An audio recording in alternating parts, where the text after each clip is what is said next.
हमने बताया था कि इलेक्ट्रोमैग्नेटिक वेव्स की सारी प्रॉपर्टी होती है। एक बार मैं आपको फिर से बेसिक बाइफरकेशन कर दूं जो हमने इलेक्ट्रोस्टैटिक्स के समय बताया था। ठीक है, इलेक्ट्रोमैग्नेटिज्म रियल में सब किसके पार्ट्स होते हैं? इलेक्ट्रोमैग्नेटिक वेव्स के। कौन सी इलेक्ट्रोमैग्नेटिक वेव्स? इलेक्ट्रोमैग्नेटिक वेव्स मतलब उसके दो कंपोनेंट्स इलेक्ट्रिक फील्ड और मैग्नेटिक फील्ड। जब इलेक्ट्रोमैग्नेटिक फील्ड चलती है तो क्या सपोज दैट ये इसका पहला कंपोनेंट्स क्या होगा? Electric field. ये दूसरा होगा इसका कौन सा कंपोनेंट्स?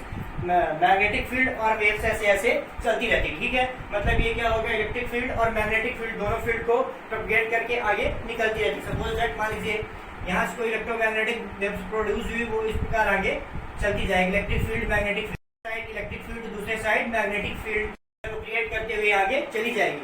मतलब मुझे पढ़ना क्या है? इलेक्ट्रोमैग्नेटिक वेव्स की ही प्रॉपर्टी पढ़नी है। मैं सारी प्रॉपर्टी सारी डिवाइस इलेक्ट्रोस्टैटिक्स पढ़ने के पहले ही हमने कर दिया था, पर बेसिक बाइफरकेट मैं फिर से कर दे रहा हूँ आपको। हम पढ़ते क्या है? Electromagnetic waves. इलेक्ट्रोमैग्नेटिक्स का पहला पार्ट जल्दी से आप देख लो। इलेक्ट्रोमैग्नेटिक वेव, इसका पहला पार्ट क्या होता है? इलेक्ट्रोस्टैटिक्स। ठीक है, इलेक्ट्रोस्टैटिक्स में इलेक्ट्रोस्टैटिक्स फर्स्ट और क्या करंट इलेक्ट्रिसिटी आ जाता है। ठीक है, इसके जो सेकेंड पार्ट होता है वो क्या होता है? मैग्नेटिज्म। मैग्नेटिज्म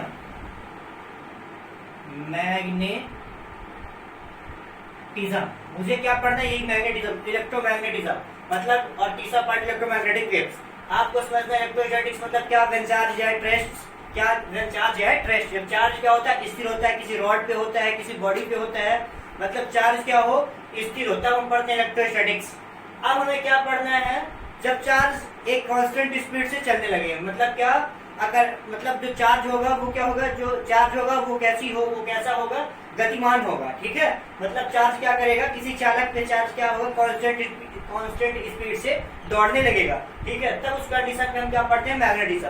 मतलब इलेक्ट्रोस्टैटिक्स पे तब पढ़ते हैं जब चार्ज रुका हुआ होता है, और मैग्नेटिज्म तब पढ़ते हैं जब चार्ज कांस्टेंट स्पीड से चलने लगे।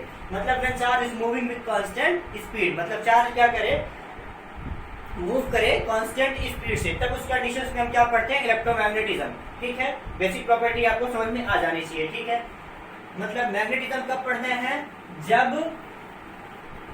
वायर क्या करे? करंट कांस्टेंट स्पीड से दौड़ने लगे, मतलब एक नियत वेग से धारा चलने लगे, यानी जो मेरा चार्ज है वो कैसा हो जाए? गतिमान।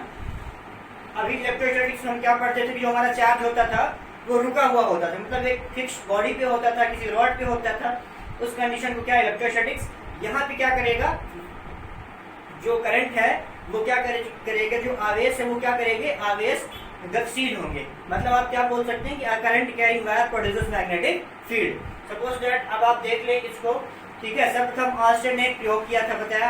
अब किसी चालक तार में यदि आवेश रुका हुआ होता है वहां इलेक्ट्रिक फील्ड। अब यदि वही आवेश चलने लगे, ठीक है, तब उस कंडीशन में क्या होता है? Magnetic field. सर्वप्रथम ऑस्टेन ने 1820 में, इन्होंने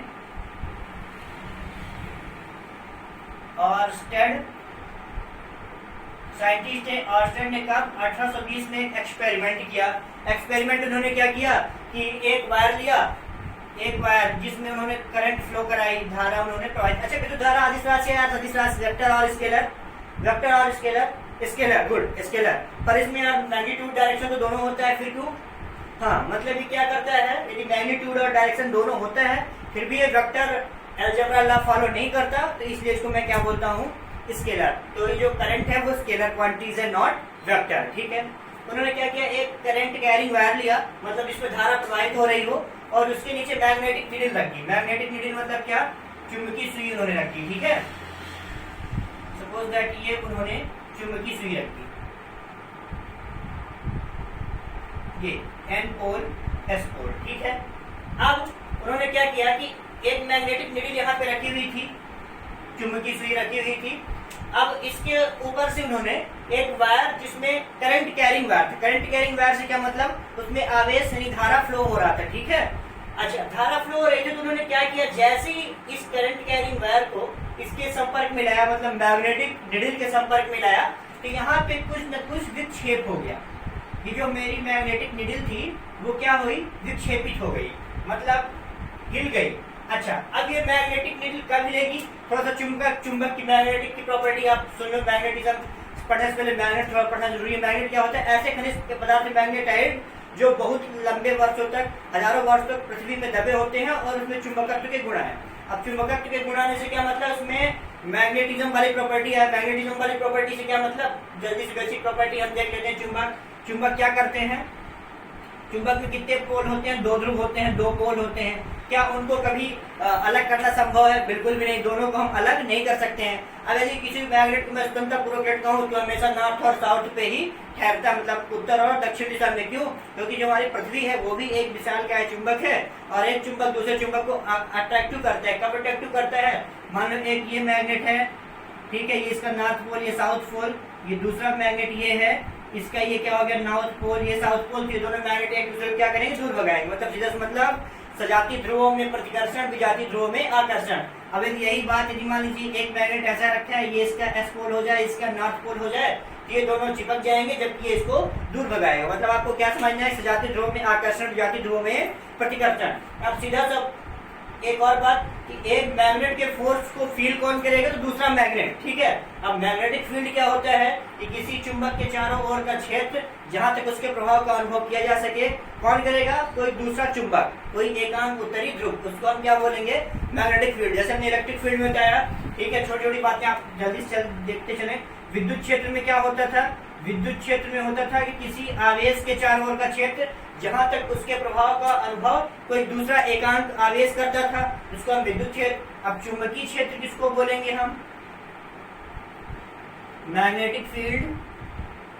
चुंबकीय क्षेत्र हम बोलेंगे कि किसी चुंबक के चारों ओर का क्षेत्र, सपोज दैट मान लीजिए चुंबक है, इसके चारों ओर का ये फील्ड हो गया जहां तक अनुभव कोई दूसरा चुंबक कर सके, इसके बल का अनुभव कोई दूसरा चुंबक कर सके, उसको हम क्या बोलेंगे, चुंबकीय क्षेत्र। मतलब एक यदि चुंबक रखा है, अब यदि मान लीजिए दोनों विपरीत डायरेक्शन पे है, तो इसको दूर भगाएगा, मतलब इसको दूर भगाएगा। तो कौन भगा रहा है, एक दूसरा चुंबक ही तो भगा रहा है। मतलब एक चुंबक के फोर्स को कौन फील करेगा, कोई दूसरा मैग्नेट, कोई दूसरा चुंबक ही करेगा। अब ये दोनों अपोजिट डायरेक्शन, मतलब अपोजिट पोल्स पे हैं, तो वो अट्रैक्ट कर लेंगे। यदि दोनों सेम पोल्स पे हैं तो एक दूसरे को डिट्रैक्ट कर देंगे, ठीक है।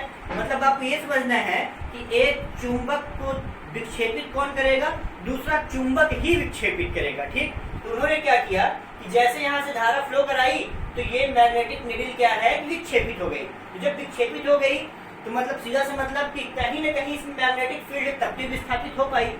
यदि मैग्नेटिक फील्ड इसमें नहीं होता तो विक्षेपित है, मतलब इधर उधर हिलती नहीं। हिलती कब, जब कोई दूसरा मैग्नेट आए इसके संपर्क में, तभी ये हिलेगी।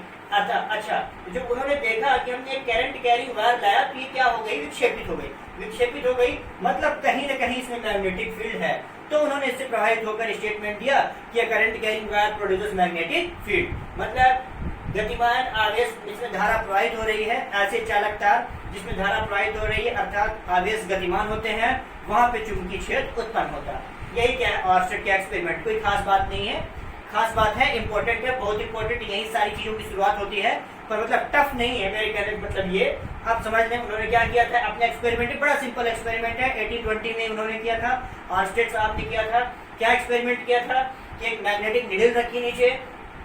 अब आपको ये बात पता होनी चाहिए कि एक मैग्नेटिक निडल विक्षेपित कब होगी, जब उसके संपर्क में, उसके कांटेक्ट में कोई दूसरा मैग्नेट आएगा। अच्छा, तो उन्होंने क्या किया कि इस निडल के एक निडल रखा, मैग्नेटिक निडल, चुंबकीय सुई, और उसके कांटेक्ट में एक करंट कैरिंग वायर लिया। करंट कैरिंग वायर का क्या मतलब कि जिसमें धारा फ्लो हो रही है, ऐसा वायर लिया। फिर उन्होंने देखा कि जैसे ही वायर में करंट प्रोडक्शन, मतलब करंट जो है वो फ्लो हो रहा है, तो उसको मैग्नेटिक निडल के संपर्क में लाया। तो जो मैग्नेटिक निडल का पोल था वो यहाँ से यहाँ विक्षेपित हो गया, थोड़ा सा विक्षेपित हो गया। विक्षेपित हो गया तो उन्होंने कहीं न कहीं, ये विक्षेपित कब होगा, जब कोई दूसरा मैग्नेटिक होगा, कोई दूसरा मैग्नेटिक फील्ड होगा, अर्थात दूसरा मैग्नेट होगा। तो उन्होंने पाया कि इसमें कहीं न कहीं जब करंट फ्लो होता है तो कहीं न कहीं उसके चारों ओर मैग्नेटिक फील्ड जनरेट होता है। मैग्नेटिक फील्ड मतलब क्या समझता है कि चुंबक के चारों ओर का क्षेत्र जहां तक उसके प्रभाव का अनुभव या उसके बल का अनुभव कोई दूसरा अन्य चुंबक करे, ठीक है, तो क्या कहलाता है, चुंबकीय क्षेत्र। मतलब फिर फाइनली उन्होंने कहा कि यदि गतिमान आवेश वाला चालक है, चालक तार है या चालक है, तो उसके चारों ओर चुंबकीय क्षेत्र उत्पन्न हो जाता है। यही क्या है ऑर्स्टेड का एक्सपेरिमेंट इन 1820। मतलब आपको समझना क्या है कि current carrying wire produces magnetic field, यदि जिसमें धारा प्रवाहित हो रही है, ऐसा वायर जो होगा, ऐसा जो चालक होगा, वो क्या करेगा, अपने चारों ओर चुंबकीय क्षेत्र उत्पन्न करेगा, ठीक है। अब इन्हीं के एक्सपेरिमेंट से प्रभावित होकर बायर्ड सेवर्ट साहब ने एक नियम दिया, ठीक है। अब आप देख लो, 1820 में आर्स्टेड एक्सपेरिमेंट आया। फिर इसके जस्ट बाद बायो-सेवर्ट साहब ने एक नियम दिया, किसके लिए? तो आप देख लो, बायो-सेवर्ट का नियम, क्या बोलते हैं इसको? बायो-सेवर्ट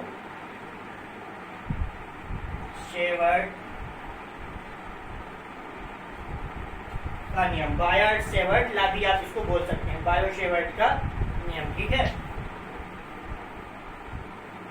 अच्छा, बायो-सेवर्ट नियम साहब ने क्या किया? उन्होंने एक अल्पांश चालक तार लिया, ठीक है, चालक तार मान लीजिए एक्स और वाई लिया, ठीक है। इसका ये मान लीजिए एक अल्पांश डीएल है, इसमें उन्होंने आई धारा प्रवाहित कराई और डीएल अल्पांश से थीटा कोण बनाते हुए इस आर दूरी पर एक पॉइंट उन्होंने पी लिया और यहाँ पे उन्होंने मैग्नेटिक फील्ड प्राप्त करना चाहा। यदि ये चालक तार है, ये इसमें धारा प्रवाहित हो रही है, तो यहाँ पे विद्युत क्षेत्र कितना होगा? उन्होंने ये अपने नियम के द्वारा बताया कि यहाँ पे जो विद्युत क्षेत्र है वो कितना होगा, सॉरी चुंबकीय क्षेत्र कितना होगा। क्यों चुंबकीय क्षेत्र? चुंबकीय क्षेत्र इसलिए कि आपको पता है कि बायो-सेवर्ट साहब ने, आर्स्टेड साहब ने क्या कहा कि current carrying wire produces magnetic field, मतलब एक ऐसा चालक तार जिसमें धारा प्रवाहित हो रही होती है वो चुंबकीय क्षेत्र उत्पन्न करता है। तो बायो-सेवर्ट साहब ने यही किया, एक चालक तार लिया, उसमें धारा प्रवाहित कराई और उससे स्मॉल आर दूरी पर अर्थात पी पॉइंट पर चुंबकीय क्षेत्र ज्ञात करना चाहा। क्यों करना चाहा? क्योंकि आर्स्टेड साहब ने बताया था कि जो करंट कैरिंग वायर है वो मैग्नेटिक फील्ड जनरेट करता है। तो कितना मैग्नेटिक फील्ड जनरेट करता है, कितने डिस्टेंस में मैग्नेटिक फील्ड जनरेट करता है, फिर बायो-सेवर्ट के नियम के अकॉर्डिंग बायो-सेवर्ट ने एक नियम दिया, उसके अकॉर्डिंग हम फाइंड कर सकते हैं कि इतने डिस्टेंस पे कितना मैग्नेटिक फील्ड होगा, ठीक है। तो उन्होंने आर्स्टेड साहब ने क्या किया? आर्स्टेड साहब ने एक एक्स वाई चालक तार लिया जिसमें आई धारा प्रवाहित कराई और इसके अल्पांश डीएल से थीटा कोण बनाते हुए स्मॉल आर दूरी पर एक पॉइंट पी लिया, जहां पर उन्होंने क्या फाइंड करना चाहा? उन्होंने मैग्नेटिक फील्ड प्राप्त करना है, ठीक है। तो उन्होंने पाया कि जो विद्युत क्षेत्र की तीव्रता, विद्युत क्षेत्र की तीव्रता को हम बी से रिप्रेजेंट करते हैं। विद्युत क्षेत्र की तीव्रता क्या होती है? चुंबकीय क्षेत्र की तीव्रता, विद्युत क्षेत्र की तीव्रता को हम इस व्यक्त करते हैं। चुंबकीय क्षेत्र क्या होता है? किसी चुंबक के चारों ओर का क्षेत्र जहां तक उसके प्रभाव का अनुभव कोई अन्य चुंबक करे, चुंबकीय क्षेत्र। अब आपको बताना चुंबकीय क्षेत्र की तीव्रता, तो चुंबकीय क्षेत्र की तीव्रता क्या होती है? जितने बल का अनुभव करे वो क्या कहलाती है? चुंबकीय क्षेत्र की तीव्रता। तो उन्होंने क्या किया? एक वायर लिया और यहाँ पे चुंबकीय क्षेत्र निकालना चाहा। अब क्योंकि अल्पांश डीएल के लिए जो चुंबकीय क्षेत्र की तीव्रता डीबी प्राप्त करना चाहा, ठीक है। तो उन्होंने देखा कि डीबी किन किन केसेस पे, किन किन बातों पे डिपेंड करता है, ठीक है। तो उन्होंने बताया कि जो बिंदु पी पर विद्युत क्षेत्र की तीव्रता डीबी है वो निम्न बातों पर निर्भर करती है। क्या? जो बिंदु पी पर बायो-सेवर्ट साहब ने क्या किया? एक एक्स वाई चालक तार लिया जिसमें आई धारा प्रवाहित कराई, डीएल अल्पांश से थीटा कोण बनाते स्मॉल आर दूरी पर एक बिंदु पी लिया जहां पे विद्युत क्षेत्र की तीव्रता डीबी प्राप्त करनी चाहिए। अब विद्युत क्षेत्र की तीव्रता जो डीबी है, intensity of magnetic field, sorry विद्युत क्षेत्र नहीं चुंबकीय क्षेत्र, मैं गलत बोल गया, सॉरी माफ करिए, चुंबकीय क्षेत्र, चुंबकीय क्षेत्र की तीव्रता जो है डीबी वो प्राप्त करना चाहा, ठीक है। क्या किया? एक चालक तार लिया एक्स वाई, उसमें आई धारा प्रवाहित कराई, डीएल अल्पांश से थीटा कोण बनाते हुए आर दूरी पर एक बिंदु पी पर उन्होंने चुंबकीय क्षेत्र की डीबी मतलब मैग्नेटिक फील्ड डी, आप जहां आ जाए तो आपको समझना मैग्नेटिक फील्ड ई मतलब इलेक्ट्रिक फील्ड, ठीक है। तो मैग्नेटिक फील्ड की इंटेंसिटी ज्ञात करनी चाहिए। अब उन्होंने देखा कि जो मैग्नेटिक फील्ड की इंटेंसिटी अर्थात डीबी है वो किन किन बातों पर निर्भर करती है। तो उन्होंने देखा और बताया कि जो चुंबकीय क्षेत्र की, अब चुंबकीय क्षेत्र की तीव्रता डीबी, चुंबकीय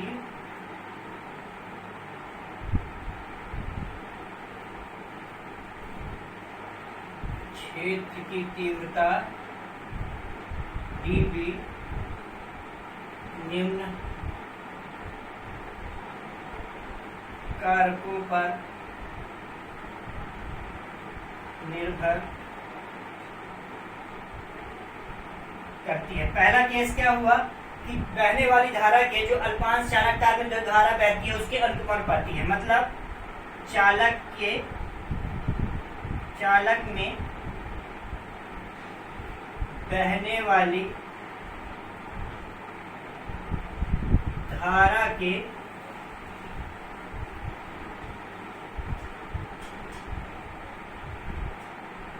अनुक्रमानुपाती होती है, अर्थात हम क्या लिख पाएंगे, डीवी प्रोपोर्शनल कैपिटल आई। क्यों? क्योंकि जो चालक तार उसमें आई धारा प्रवाहित हो रही, तो डीवी प्रोपोर्शनल आई, पहला केस। फिर उन्होंने बताया कि जो अल्पांश होता है चालक का अल्पांश यानी डीएल, उसकी लंबाई के भी अनुक्रमानुपाती, मतलब चालक के अल्पांश डीएल के भी अनुक्रमानुपाती होती है। तो दूसरा केस उन्होंने क्या बताया कि अल्पांश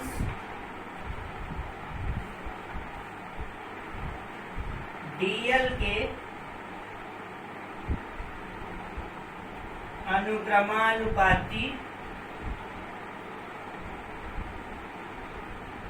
अनुक्रमानुपाती होती है, अर्थात क्या, dB proportional DL. Equation number second, पहला केस क्या, जो किसी चालक तार में धारा फ्लो हो रही है उसके अनुक्रमानुपाती होती है क्या, डीबी, मतलब मैग्नेटिक फील्ड इंटेंसिटी। और दूसरा क्या कि जो चालक का अल्पांश होता है डीएल, उसके भी क्या होती है, अनुक्रमानुपाती होती है, ठीक है, क्या, मैग्नेटिक फील्ड इंटेंसिटी। फिर अगला केस उन्होंने क्या बताया, अगला केस, तीसरा केस उन्होंने बताया कि जो मतलब थीटा कोण बनाते हुए जहाँ की बिंदु P है, अर्थात उसकी जाके मतलब साइन थीटा के अनुक्रमानुपाती होती है। तीसरा केस क्या, हम डायरेक्टली लिख देते हैं, साइन थीटा के अनुक्रमानुपाती होती है, अनुक्रमानुपाती।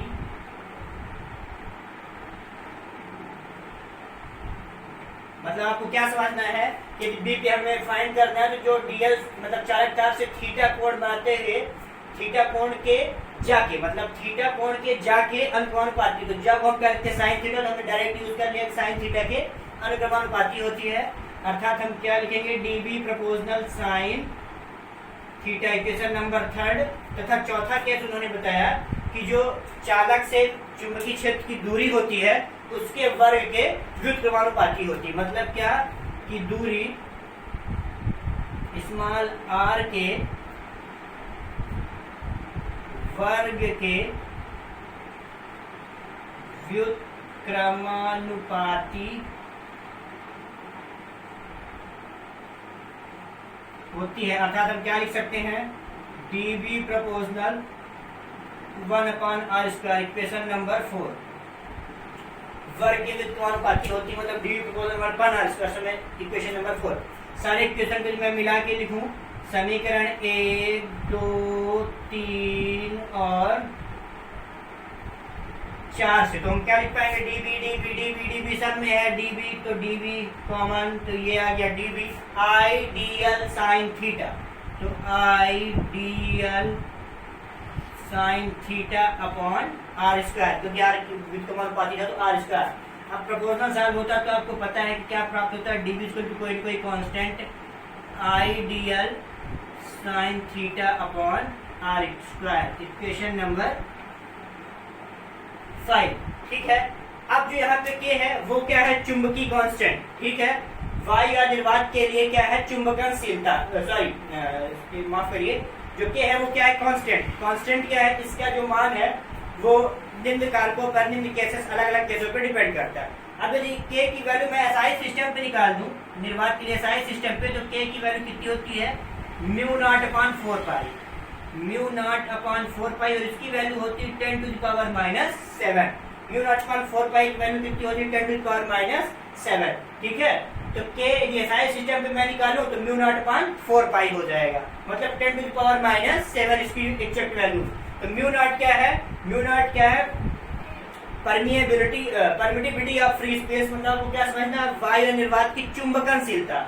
वहां पे जो 1/4 पाई एप्सिलॉन नॉट नहीं, एप्सिलॉन नॉट होता था इलेक्ट्रोस्टैटिक्स में, उसको हम क्या बोलते हैं कि वायु निर्वात की विद्युतशीलता, पर ये क्या है, वायु निर्वात की चुंबकनशीलता, और इसकी वैल्यू कितनी होती है, μ0 की, तो μ0 = 10⁻⁷ इंटू 4 पाई, तो पाई की वैल्यू 3.14 से आप फाइंड कर सकते हो, ठीक है। अच्छा, अब मैग्नेटिक फील्ड, यही यदि सीजीएस में चली जाए तो सीजीएस के लिए आप वैल्यू क्या फाइंड कर दोगे, के कितना हो जाएगा सीजीएस के लिए, आपको समझना है क्या कि के 1 वैल्यू हो जाएगी सीजीएस के लिए, और इसका जो यूनिट है वो क्या हो जाएगा, गास। अब डीवी के लिए एसआई सिस्टम में इसका मात्रा क्या होता है, टेस्ला मीटर टेस्ला मीटर प्रति एम्पियर होता है, टेस्ला मीटर प्रति एम्पियर। ठीक है, यही क्या है बायोसेवर्ट का, कि हम किसी की सहायता से आप मान लीजिए अल्फांस लंबाई करंट दे दिया जाए, थीटा एंगल दे दिया, डिस्टेंस, तो आप प्राप्त कर सकते हो कि मैग्नेटिक फील्ड इतने डिस्टेंस पे कितना होगा। ठीक है, यही क्या है बायोसेवर्ट का नियम। ठीक है।